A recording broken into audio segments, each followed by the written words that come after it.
السلام عليكم، كنتمنى انكم تكونوا بخير وعلى خير واموركم كلها مزيانه. مرحبا بكم معايا في قضيه جديده وفي فيديو جديد. القضيه ديال اليوم قضيه متميزه لان عندها علاقه بواحد الشخصيه مغربيه، ولكن غدينا الاحداث المدينه ايطاليه. فعلى هذا الشيء وجدوا شي قهوه اولا الكيكه ديال اتاي، تكونسونطرو معايا مزيان. اللي ما مشتركش في القناه يشترك، واذا كنتوا واجدين على بركه الله نبداو القضيه ديال اليوم. نهار 30 في شهر 12 عام 2017 وبالضبط في ايطاليا مع 11 تقريبا ديال الصباح، البوليس غادي يجيهم واحد الاتصال من عند واحد السيده اللي كتغوت وكتبكي وكتقول لهم بلي كاينه في واحد الغابه وغتعطيهم هذيك البلاصه بالضبط فين هي كاينه. هنا البوليس غادي يمشيو عندها وغينتقلوا لعين المكان، وغير من خلال هذاك الاتصال كانوا البوليس عارفين باللي واقع شي كارثه تما. هاد المراه هذه كانت يوميا كدي هذاك الكلب ديالها كيمشي تما كيديروا لا مارش في هذيك الغابه، كترتاح هي وكتنفس، وحتى الكليب ديالها تيسرح رجليه تما في هذيك الغابه. فاذا بها وهي كتمشي كدير لا مارش ديالها تما في الغابه، كتكتشف واحد الكيس بلاستيكي وخارجه منه واحد الرائحه كريهه اعزكم الله. هنا هاد السيده وهي كتزيد كتقرب، الرائحه كتزيد كتعطي كثر،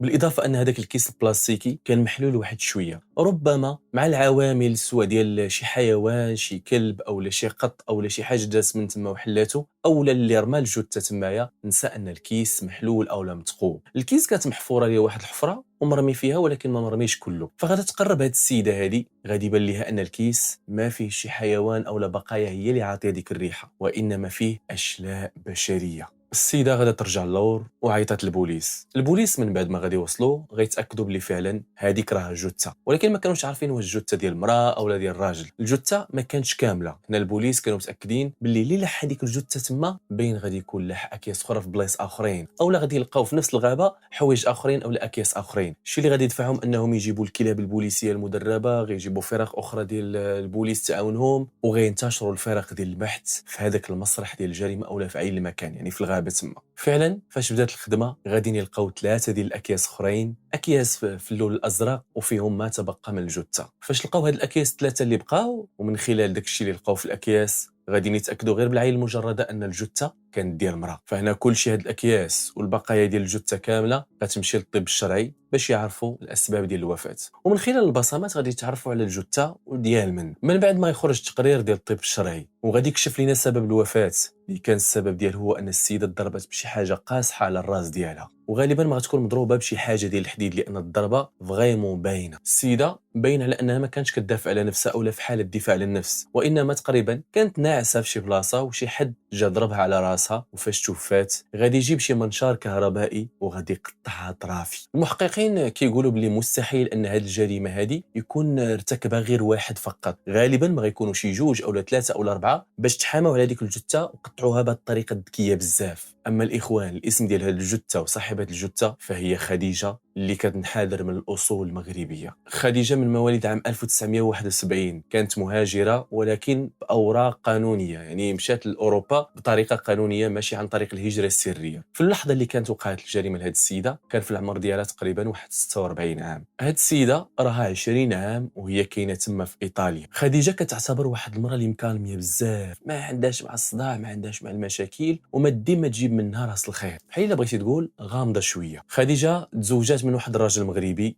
عاشت معاه واحد الفتره تمايا في ايطاليا، وغادي يطلقوا عام 2009. الطلاق كان نتيجه ديال انهم ما قدروش يتفاهموا بيناتهم، صافي قرروا انهم يطلقوا حبيا او لا طلاق اتفاقي كيف ما تنقول. على حسب المصادر تيقولوا ان خديجه انسانه هادئه ما عزيزش عليها المشاكل، ولكن راجلها كان فيه النقير والغوات وهذا، فما قدرتش انها تكمل معاه حيت ما قدرش تصبر ليه على الهبال ديالو، رغم انها كانت باغا تكمل في هذا الزواج هذا، ولكن ما لقاتش الظروف المواتيه والمناسبه. المهم طلقوا ولكن بقاو اصدقاء مع بعضياتهم. خديجه من بعد ما غتطلق غترجع للحريه ديالها، ولكن في الاول ضروري ما غيجيوك شويه صعوبات، حيت ما غاديش تلقى الخدمه، ما غتلقاش فين تسكن، ما تلقى حتى شي حاجه، فغتعاود كل شيء ازيرو. وفعلا غتبدا كتقلب على خدمه، وفاش تقلب على خدمه غتلقى خدمه كمساعده في البيوت، ومن هنا غتبدا الحياه ديالها من اول وجديد. وكانت كتقرا واحد الفورماسيون ديال مساعده ديال الممرض هكا باش انها تعاون هذوك الناس اللي كتخدم عندهم في الدار، وهذا الشيء هذا غيساعدها بزاف انها تخدم خدمات اللي هما مزيانين. في اللحظه اللي تلقات فيها الجثه ديال خديجه، كانت خديجه في هذيك الوقيته خدامه عند شي ناس يعني كمساعده تمايا في البيت ديالهم، وامام طون كانت خدامه في واحد الشركه ديال التنظيف، يعني وحدين كتخدم عندهم بالليل وحدين كتخدم عندهم بالنهار. فهنا البوليس اول حاجه غيديروا غيمشيو للشركه وغادي يسولوا عليها الشاف ديالها اللي كانت مراه، غتقول لهم اودي راه ما شفتهاش من نهار 28 في شهر 12. من هذاك النهار ما بقاتش بانت لينا، حيت كان خصها تجي تخدم، ولكن حنا كنتصلوا بها ما كتجاوبناش، صافي خلينا على خاطرها. هنا البوليس بداو كيسولوا الناس اللي خدامين معها، الناس اللي كتعرف، اللي يكونوا عندها شي اعداء، دايره شي مشاكل مع شي حد ولا شي وحده، شي حد كيتسانى، مهم شي حاجه اللي غاديين يشكوا فيها ويمشيو يبحثوا فيها لعل وعسى ديهم لراس الخيط ديال الجاني او الجونات.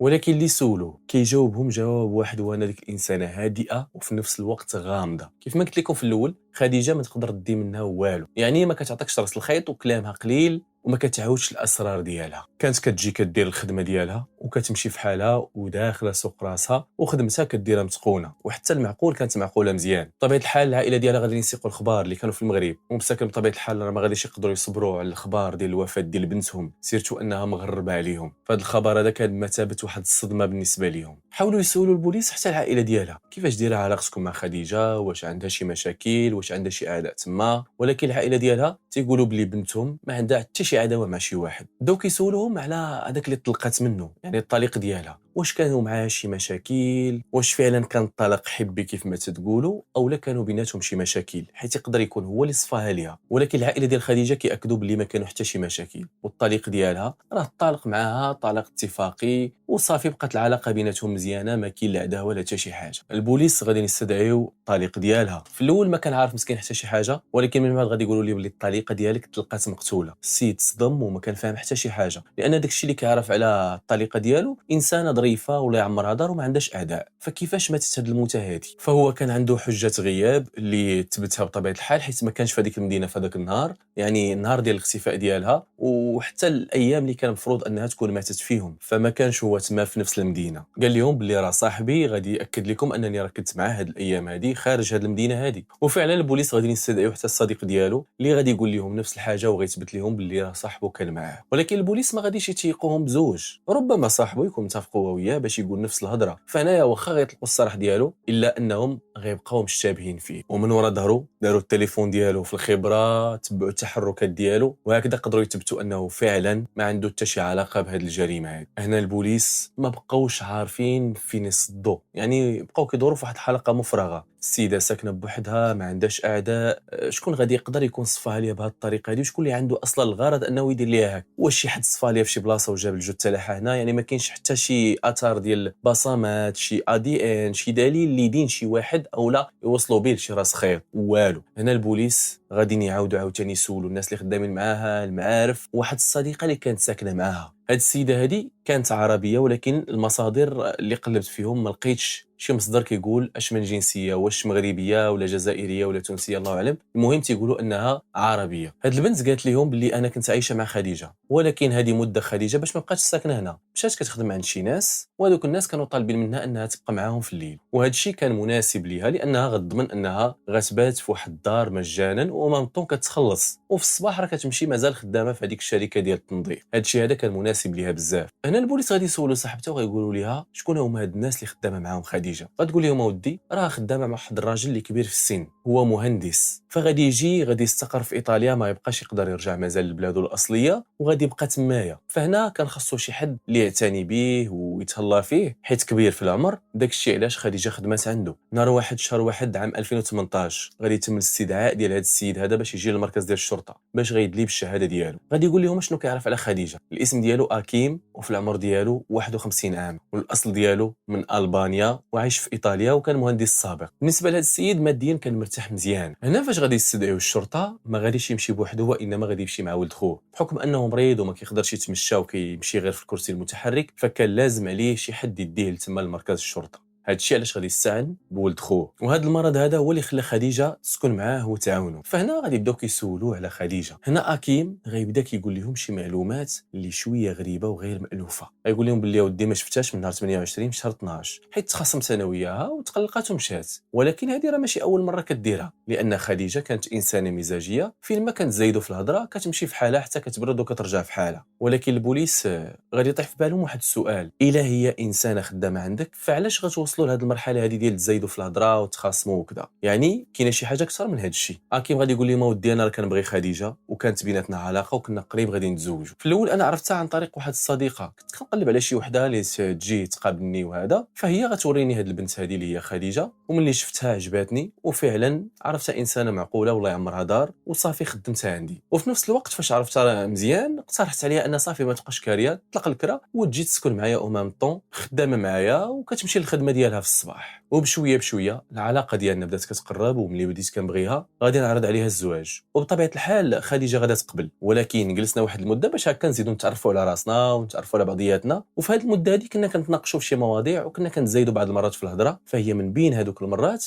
نهار 28 في شهر 12 خرجات وما بقاش رجعت. اكيم لحد هذه اللحظه هذه ما كانش عارف ان خديجه ماتت. فاش البوليس غادي يقولوا ليه ان خديجه راه توفات السيد غادي يتصدم فعلا، بدا تيبكي وتخلع وما كانش متيق نهائيا. وغادي يعاود يسولهم واش نتوما متاكدين بلي هذيك الجثه ديال خديجه اولا ديال شي حد اخر. هنا فاش غيسولوه واش انت شاك في شي حد ولا عارف شي حد يقدر يكون دار هذا الشيء، هنا غادي يقول لهم اسيدي انا ما عارف والو راني صدمتوني. هنا غادي يخليوه يرتاح وغادي في نفس الوقت يمشيو يسولوا ولد خوه اللي جا معاه، حيت كيقول لهم هو اليد اليمنى ديالي اللي كيعاونني. هنا ولد خوه الطريقه اللي كان كيهضر بها على خديجه كانت مزويناش. اول حاجه فاش قالوا ليه راه تقتلات ما تسوقش وكيقول لهم انسانه ما مزياناش وكذا وما عنديش معاها. قال لهم كانت عصبيه وشحال من مره كنت كنقول لعمي صافي بعد على هاد السيده راه ما خداماش ليك، وشحال من مره كنت كنقول ليه راه ما صالحاش ليك للزواج وكذا. البوليس ملي شافوا الولد كيهضر بهذه الطريقه هذه غادي يولي هو المشتبه به الرئيسي في هذه القضيه هذه كامله، لانه ما يمكنش تكون كتهضر على شي وحده ما كتعرفهاش بهذه الطريقه خايبه لهذه الدرجه هذه والسيده راه يلاه ميته. يعني هنا لفت الانظار ليهم. هنا البوليس غيسولوه اشنو كنتي كدير نهار الوقوع ديال الجريمه، يعني نهار 28 شهر 12. قال لهم انا ذاك النهار كنت في الدار وكان جالس معي واحد صاحبي وبالاماره نقدر نعطيكم السميه ديال هذا صاحبي وسولوه وتاكدوا. البوليس فعلا غادي ياخذوا السميه ديال صاحبه وغادي يهضروا معاه اللي غادي ياكد لهم انه فعلا كان معاه ذاك النهار. هنا البوليس غياخذوا امر بالتفتيش ديال الغرفه اولا الشقه ديال هذا السيد هذا. غادي يدخلوا للدار غادي يقلبوها مزيان غيديروا الحمض ديال الايثينول، ولكن الدار كانت عاديه ما بين فيه حتى شي حاجه. وفي نفس الوقت اللي هما كيقلبوا في الدار غتجيهم واحد المعلومه مهمه بزاف، لان فرقه اخرى كانت كتقلب في بيست وحده اخرى في واحد الطريق اللي كدير للغابه اللي تقتلات فيها خديجه ولا اللي ترمات فيها الجثه ديال خديجه. كاينين تما واحد الكاميرات ديال المراقبه، يعني البوليس هنا يقدروا يعرفوا شكون مشى شكون جا الطوموبيلات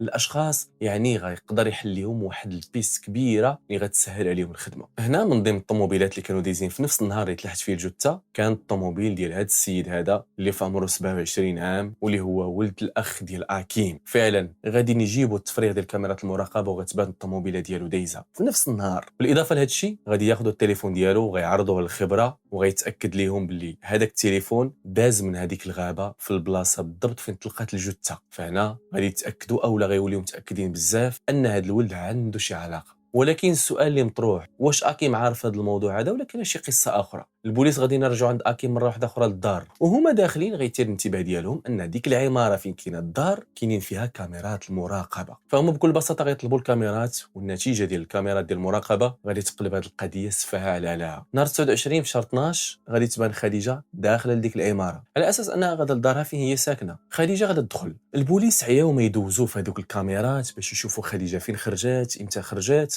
والو ما كاينش ليها الاثار. نهار 29 في شهر 12 يعني بالليل تقريبا غتدخل 30 في الشهر غادي يبانوا في الكاميرا اكيم وولد خوه هازين شي حاجه اللي هما 4 ديال الاكياس بلاستيكيه، نفس الاكياس البلاستيكيه الزرقاء اللي تلقات في الغابه. هزوها وداروها في الطوموبيل ديال ولد خو اكيم. واللي غيزيد يثير الانتباه ديالهم هو ان اكيم كان كيتمشى وياك جا عندنا الكوميساريه بكرسي متحرك على اساس انه ما كيتمشاش. ها هو دابا كيتمشى برجليه، يعني كاينه شي حاجه كبيره مخبيه تما. علاش كيخبي علينا هذا السر هذا؟ غيخليو هاد الكاميرا ديال المراقبه وغادي يجيبوا امر باش يعاودوا يقلبوا الدار ديالو. فملي غيدخلوا للدار غادي يلقاو فعلا باللي عنده منشار كهربائي، والطبيب كيقول لهم باللي غالبا ما غادي يكون هاد القطعات اللي تقطعوا بنفس المنشار الكهربائي اللي كاين في هاد الدار هذه. غادي يلقاو واحد المطرقه اللي فيها شويه ديال الاثار ديال الدم. فاش غادي نديروا هاد الحمض ديال اللومينول غادي يتاكدوا ان الحمام كله دم. 5 في شهر 1 2018 غيتلقى القبض على اكيم وعلى ولد خوه وغادي يديوهم لمركز الشرطه. اكيم عاوتاني غيجيهم بالكرسي المتحرك على اساس انه مقعد وما كيتمشاش. فهنا البوليس غادي يواجهوه بكل شيء. اللي شاف راسو في كاميرات المراقبه وشاف راسو غادي كيتمشى وهاز الاكياس البلاستيكيه غادي يعرف انه صافي حصل وما بقى عنده ما يخبي. وهنا غادي يبدا يعاود لهم الحقيقه كامله. اكيم غادي يقول لهم ودي انا راه فعلا ماشي مقعد وانما عندي واحد المرض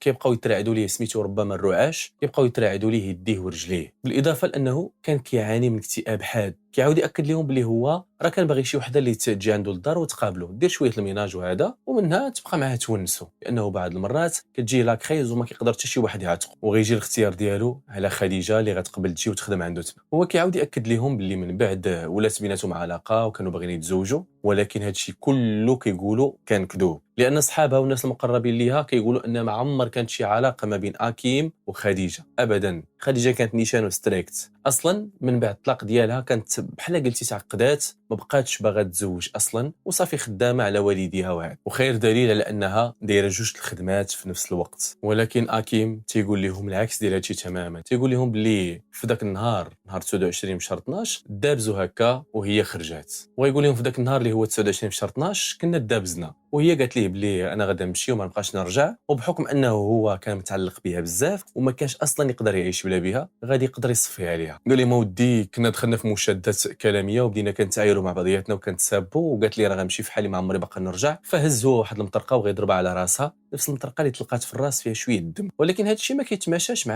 الطب الشرعي. اشنو قال الطب الشرعي؟ كيقول انها السيده الضربات ما كانتش واعيه وما كانتش اصلا كتدافع على نفسها، بمعنى انها ربما صفاها ليها وهي ناعسه. قال لهم ضربتها، فاش صفيتها ليها جريتها للحمام وهزيت داك المنشار وبديت كنقطع فيها، وخليت داك الدم حتى نشف، وهزيت داك الشيء كامل ودرته في بلاستيكات ولحته في واحد الواد. اما الجثه فقطعتها ودرتها في بلاستيكات، وديك الساعه عاد عيط لولد خويا باش يهز معايا دوك البلاستيكات. هنا بحال اكيم كيبان لينا انه فاش حصل بغى يبرئ على الاقل ولد خوه باللي هو ما مشاركش معاه اصلا في هذه الجريمه. البوليس ما غاديش يتيخوا هذا الشيء، حيت السيد راه فيه مرض الرعاش، ما كيقدرش يكونترولي يديه ورجليه، كيفاش غيقدر يصفيها لوحده اللي باقا صحيحه تبارك الله وطويله؟ كانوا متاكدين باللي باغي يخرج ولد خوه من هذه القضيه والسلام. المحاميين عياو ما يدافعوا عليه، كيقولوا اكتئاب، مريض، خصو الرعايه، خصو كذا، يعني كاع الحلول اولا القوالب داروها باش ما يتسجنش، حيت كانت التهمه ديالو تهمه قاصحه ديال القتل مع سبق الاصرار والترصد، الشيء اللي غادي يخلي القاضي انه يحكم عليه ب 20 عام، والولد غيخليو ليه 6 سنين. فاش غيديروا الاستئناف غتبقى لهذاك الولد الصغير 6 سنين، واكيم غادي ينقصوا ليه عامين، بمعنى غتبقى ليه 18 عام. ولكن الغريب في الامر هو ان العقوبه السجنيه غدوز في الدار. هذه اللي كانت واحد الكارثه كبيره واللي ضرت العائله ديال خديجه، انه ما يخرجش غير من المدينه، ولكن خرج كول دير اللي بغيتي، المهم غدوز العقوبه السجنيه ديالك في الدار، خرج كول دور فين ما بغيتي، ولكن ما تخرجش من المدينه. الشرط الوحيد انك ما تخرجش من المدينه. تصور واحد مصفيها لك لبنتك او مصفيها لك لشي حد من عائلتك ومحكوم عليه ب 18 عام وكيبقى يدور حداك، في حد ذاته هذا راه واحد الحاجه اللي كبيره بزاف. شكون قال ان شي واحد من العائله ديال خديجه يشوفوا ويبغي ينتقم ويجي يصفيها ليه؟ فهنا غتكون سالات القضيه ديالنا. شكرا لكم لانكم بقيتوا معايا حتى لهنا. الا بقيتي حتى لهنا خلي معك واحد لايك وواحد كومونتير زوين باش نجاوبك عليه، وتهلاو في روسكم، ونتلاقاو ان شاء الله في قضيه واحده اخرى جديده.